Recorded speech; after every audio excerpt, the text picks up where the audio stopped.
আপনাকে একটা ছোট তথ্য একটু পড়ে শোনাই, হ্যাঁ, আপনার আপনার সম্পূরক বক্তব্যের। হ্যাঁ, 7 জন বীর শ্রেষ্ঠের মধ্যে একজনও হুজুর নাই, 68 জন বীর উত্তমের মধ্যে একজনও মাওলানা নাই, 175 জন বীর বিক্রমের মধ্যে একজনও মুফতি নেই, 426 জন বীর প্রতীকের মধ্যে একজনও আন্তর্জাতিক খ্যাতি সম্পন্ন মুফাসসিরে কোরআন নেই, তবে 2 জন মহিলা আছেন।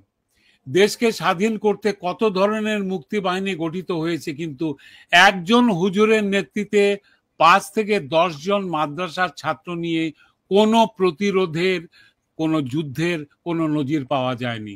নজির পাওয়া গেছে পাকিস্তানি কর্তৃক বাংলার মা বোনদের ধর্ষণের সহযোগিতার।